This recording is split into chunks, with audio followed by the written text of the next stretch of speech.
A 54-year-old male patient with recurrent fainting attacks that improve by taking sugar drinks. CT abdomen shows pancreatic lesion of 3 centimeter and laboratory test shows high C peptide. What is the best diagnosis? Insulinoma. Recurrent perianal fistula is more likely complication of which disease? Crohn's colitis.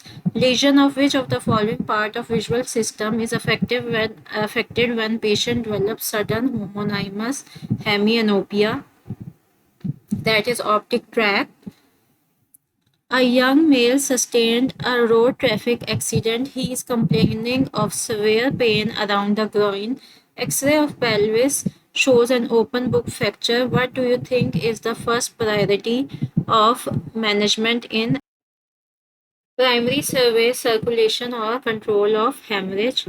A 40-year-old male received blunt trauma to his left arm during a bike accident. X-ray of his left humerus showed mid-shaft of humerus fracture involving spiral groove. Which one of the following findings would suggest nerve injury? Loss of extension of wrist, showing radial nerve injury. A 7-year-old boy has history of fall from bike and sustains injury to left elbow. X-ray of the elbow show posterior displacement of radial head with fracture of proximal ulna. The most probable diagnosis is Montigia's fracture. A 60-year-old woman presented in eye OPD with complaints of swelling of the right eye, lower lid for 1 year. On examination, swelling is nodular with overlying small blood vessels associated with a small ulcer involving the lateral part of the right lower eyelid. Preauricular lymph nodes are not enlarged. What is the most likely provisional diagnosis? It is basal cell carcinoma. A 16-year-old boy presented with complaints of slowly growing the swelling of right eye upper eyelid for 3 weeks.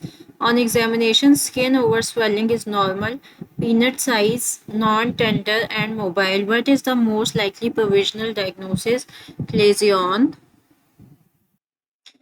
12-year-old boy presents with complaint of redness, watery discharge from his right eye for the last 2 days. On examination, visual acuity is 6 by 6 for both eyes. There is conjunctival congestion with follicles present in the right eye. Preauricular lymph nodes are also enlarged. What is the likely diagnosis in this case? Adenoviral conjunctivitis. A 56-year-old woman presents in the eye OPD with complaint of pain and pus discharge from her left eye for the last 5 days. On examination, tenderness is present in the lacrimal sac area with conjunctival congestion. What is the best treatment of choice? That is analgesics plus systemic antibiotics, topical antibiotics. A 65-year-old farmer came to the eye OPD for a routine checkup. On examination, his visual acuity was 6 by 12 in the right eye and 6 by 18 in the left eye with no improvement with the pinhole. A slit lamp examination showed nuclear sclerosis in both eyes. He does not read or write and can carry out his daily activities. What would be your management plan for this patient? Eyeglasses prescription for distance correction. A 50-year-old male patient present in emergency room with complaint of severe headache and projectile vomiting associated with visual disturbances.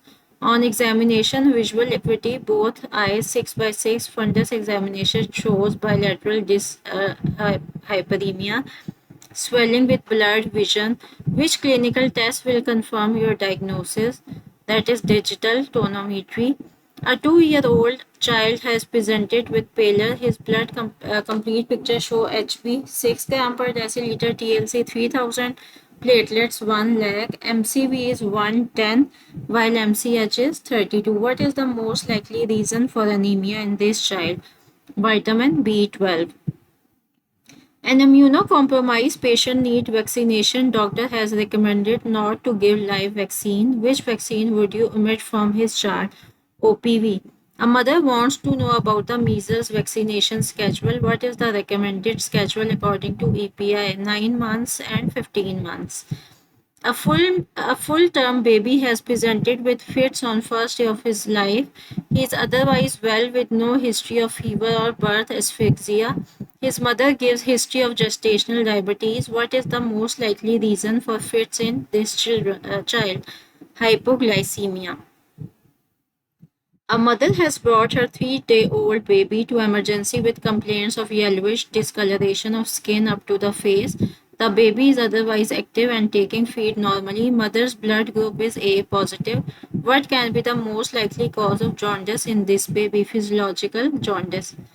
A baby delivered at 30 weeks of gestational age developed respiratory distress soon after birth. His temperature is 98, respiratory rate is 80, heart rate is 120.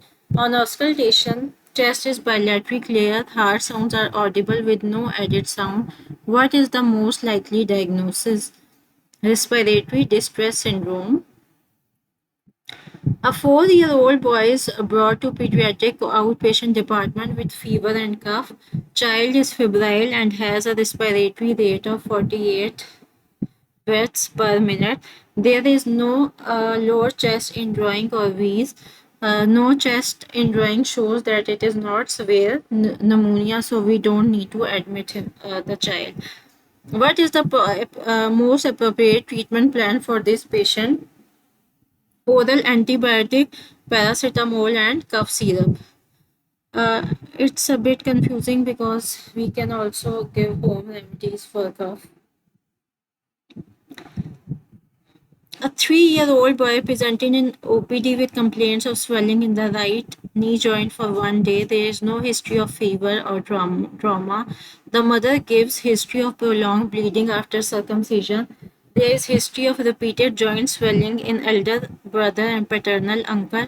What is the most likely diagnosis? Hemophilia. A 10-year-old child comes to pediatric OPD for follow-up. He was diagnosed with diabetes 3 years back. He misses insulin sometimes. There is no record of blood glucose level available. Which of the following is most appropriate investigation in this scenario? HbA1c. A 4-year-old child is admitted in ward with fever and cough and being treated as tuberculosis. On third day of admission, while taking a daily progress, you notice that the child is tachypnic, chest expansion is decreased on left side with decreased vocal resonance and dull percussion note. Which complication has he developed? Pleural effusion. A 2-year-old boy has presented with repeated episodes of diarrhea. You are suspecting celiac disease. Which investigation will you order? Anti-tissue transglutaminase antibody. A 2-year-old unvaccinated child presented with fever and weakness of right leg. For 1 week, on examination, the tone and power of right lower limb is decreased. Which investigation will you order to confirm the most likely diagnosis? That is EMG.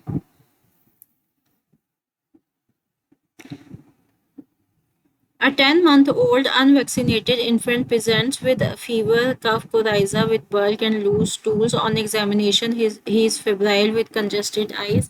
Examination of pharynx shows gray white speckled lesions opposite molar teeth on the both sides. What is the most probable diagnosis? So the grays white speckled lesions are actually Koplik spots. So this is feature of measles.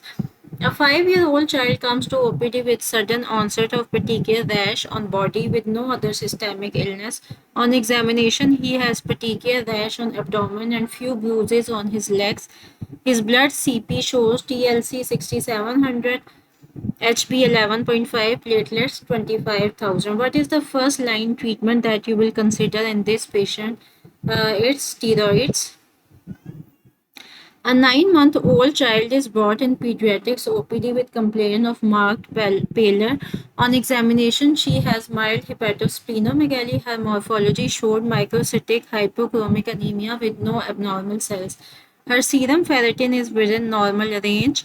What is the most likely diagnosis? Thalassemia. A 4-year-old child has presented with complaints of puffiness of face and generalized body swelling for last 1 week. He is diagnosed as having first episode of nephrotic syndrome. Tablet prednisolone has been started in 3 divided doses daily. What shall be the duration of daily steroid therapy? That is 6 weeks. Daily dose जो वो 6 weeks की, and then for tapering we take more weeks. So in total this is 12 weeks, but for initial phase, steroid therapy phase, it is 4 to 6 weeks. You want to screen a newborn for hypothyroidism. Which of the following is the most appropriate investigation? TSH.